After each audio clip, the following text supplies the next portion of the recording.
दोस्तों बेंगलुरु और कोलकाता का मुकाबला बारिश की वजह से रद्द हो गया और दोनों ही टीमों को एक एक पॉइंट दिया गया।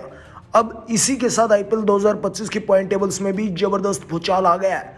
इस बवाल से जहां कुछ टीमों को नई जान मिल गई है तो वहीं कुछ बड़ी टीमों को हार का सामना करना पड़ा है और प्लेऑफ के रास्ते लगभग बंद हो चुके हैं। तो अब यह साफ दिखने लगा है कि तीन टीमों में से प्लेऑफ में अपनी सीट लगभग पक्की कर ली है, लेकिन तीन में से चार टीमें ऐसी हैं जिनका पत्ता लगभग साफ हो चुका है और बची हुई एक सीट के लिए अब इन तीन टीमों के बीच तगड़ा मुकाबला खेला जाएगा। कोलकाता और बेंगलुरु का मैच बारिश की वजह से रद्द होने के बाद पॉइंट टेबल्स की रेस अब और भी ज्यादा दिलचस्प हो गई है, जहां पर सुपर थ्रिलर बन चुकी। जैसे जैसे हम सीजन के एंड गेम की ओर बढ़ रहे हैं, हर मुकाबला ना सिर्फ दो टीमों के बीच खेला जा रहा है बल्कि इसका असर पूरा बाकी सभी टीमों पर पड़ता हुआ नजर आ रहा है। दोस्तों, भले ही कोलकाता नाइट राइडर्स और कोलकाता के बेंगलुरु का मुकाबला बारिश की वजह से रद्द हो गया है, लेकिन यह मैच रद्द होने के बावजूद बेंगलुरु की टीम की जबरदस्त जीत हो चुकी है और अब पॉइंट टेबल्स का समीकरण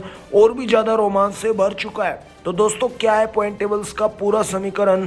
कौन सी टीम बाहर हो चुकी है, कौन सी टीम प्लेऑफ में आ चुकी है? चलिए एक बार नजर डालते हैं आईपीएल 2025 के पॉइंट टेबल्स पर।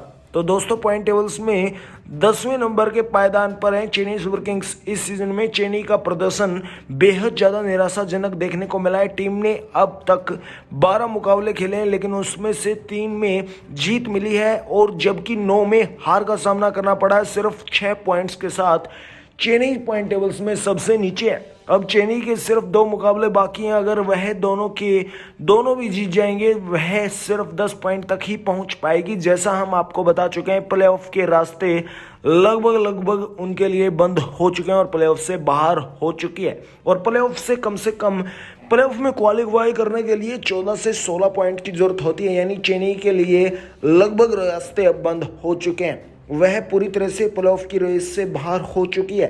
इस सीजन में यह चेन्नई के लिए अब तक की सबसे खराब प्रदर्शन साबित हो रहा है। आने वाले मैच अब सिर्फ प्रतिष्ठा के ही होने वाले हैं। वहीं पॉइंट टेबल्स में 9वें स्थान पर राजस्थान रॉयल की टीम है। राजस्थान का रोल भी ऐसा ही देखने को मिल सकता है। अभी तक कुछ खास प्रदर्शन नहीं कर पाई है, जिसके चलते राजस्थान के पास 2 मुकाबले बचे और उनमें से वो अधिकतम 12 पॉइंट्स ही बना सकती है, यानी कि उनके लिए भी दरवाजे अब बंद हो चुके हैं और राजस्थान भी ऑफिशियली प्लेऑफ की रेस से बाहर हो चुके हैं। पॉइंट टेबल्स में 8वें नंबर पर आते हैं हैदराबाद। उन्होंने अभी तक 11 मुकाबले खेले और 4 में जीत हुई है, 6 में हार का सामना करना पड़ा है। वही एक मैच बारिश की वजह से रद्द हो गया था। इनके पास फिलहाल 7 पॉइंट्स हैदराबाद है।